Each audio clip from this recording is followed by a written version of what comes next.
welcome back to the Moms Overcoming Overwhelm podcast, episode number 189. I'm Emily McDermott, and I'm here beside you on this journey as we work together to declutter your home, head, and heart. Besides hearing that my overwhelmed mamas do not have time to declutter, the second thing that I hear the most is that they are not motivated to declutter. So today I have two rather unorthodox approaches that may help you actually get motivated to declutter more effectively. Are you intrigued? I hope so. Grab the notebook and pen and let's dive into today's episode. Hey there, Mama. Are you tired of all the stuff crowding your home, calendar, and mind? Do you wish you could say goodbye to the endless to-do list running around in your head? Want to declutter but don't know where to start? You're in the right place. Welcome to Moms Overcoming Overwhelm, where you will find proven and practical solutions to declutter your home, head, and heart.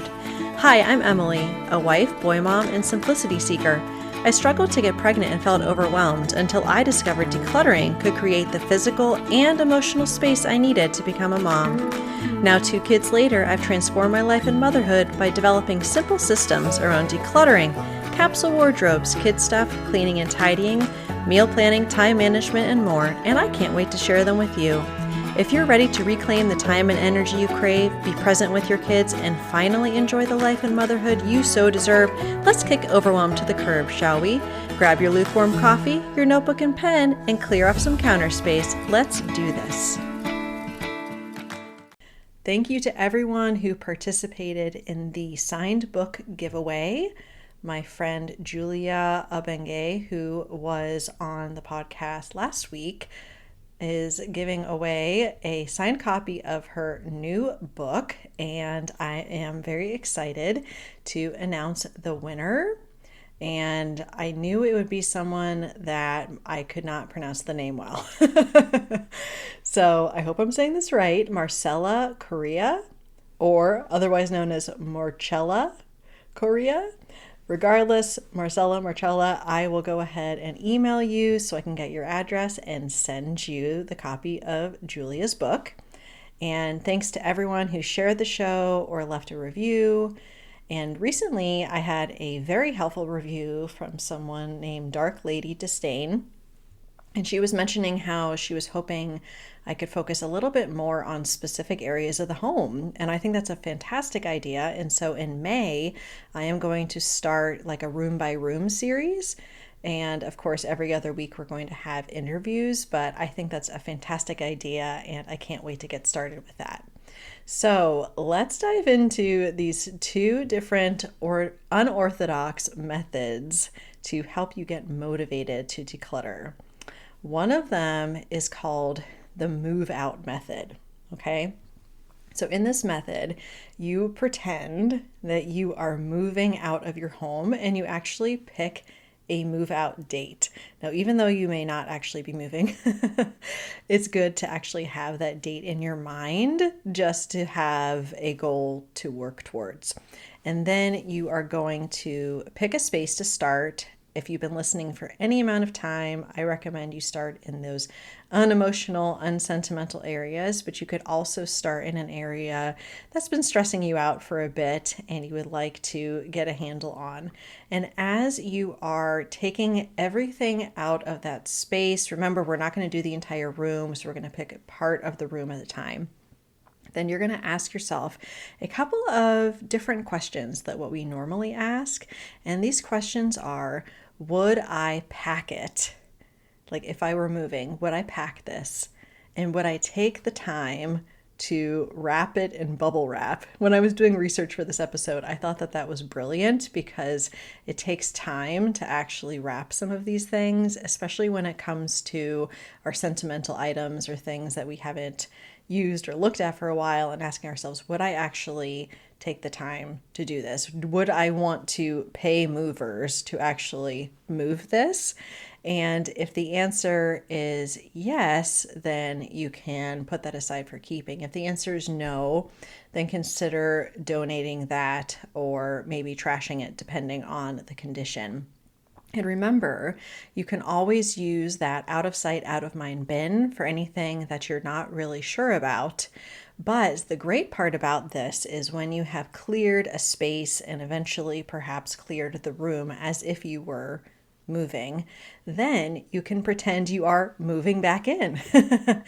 Think about having a home where there is nothing in it and you get to decide how you're moving that back in. And one of my friends who was participating in our Lenten decluttering challenge, she cleared out so much space she didn't even need the dresser that she had filled previously. So you may find you might not need pieces of furniture or you want to start moving things around.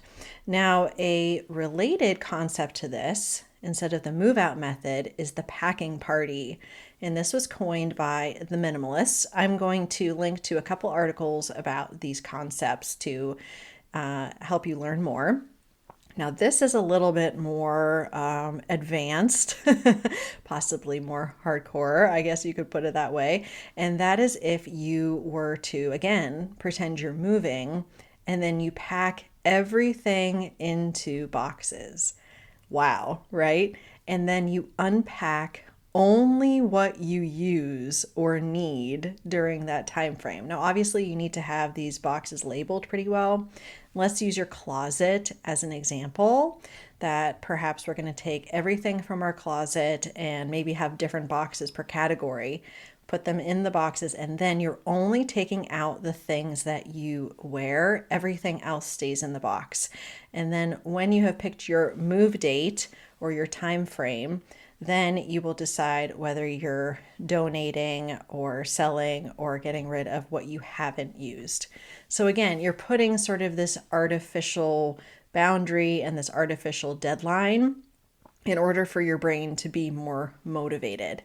And the second approach is actually one that I learned from my friend Julia Abengay. And she calls it the suitcase method. I also would call it like the vacation method. Have you ever noticed when you're on vacation, you're like a lot less stressed? And not just because you're on vacation, because you don't have all the stuff everywhere. So she loves doing this with kids' clothes, which I think is brilliant, but you could also do it with your own clothes. And for the suitcase experiment, you have a suitcase or maybe a couple and pretend that you're going on vacation somewhere. And so you're just packing the clothes for the kids or the clothes for yourself that you would be taking on vacation. Now, for this to work when we're not actually going on vacation, you would need the vacation location to be similar climate to where you are currently, because the clothing needs to be things you're actually going to use now. So if it's the dead of winter, you may not want to pretend that you are packing for a Florida vacation. So you're going to go ahead and pack that suitcase. And then anything that is left over, you're going to essentially do the out of sight, out of mind bin and put that away. And now anything that you packed, put those in the drawers. So what we have in our drawers and in our closet are just the things that we packed on vacation. Like we're living in a hotel room and it's just what we packed. Brilliant, right? And after maybe a few weeks, possibly a month, if you're willing to experiment, if you haven't used any clothes from the boxes, there hasn't been anything that you've missed, consider letting those go. And Julia was saying that when she first did this, she was able to declutter her kids' clothes using this tool, and it cut her laundry load in half, which I would totally agree with.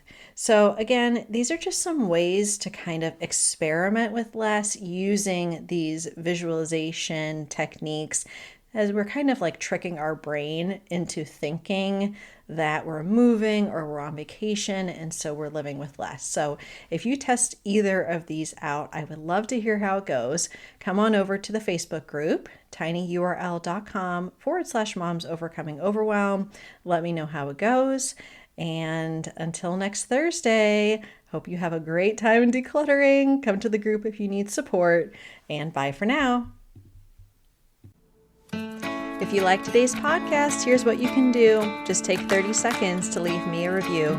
I know you're a busy mama. You're overwhelmed, in fact, but 30 seconds of your day makes such an impact. I'll be blessed by your words. They'll definitely make my day. And who knows, you might be entered for this month's giveaway. In Apple Podcasts, scroll down to write a review. Thanks so much for your time. I'm so grateful for you.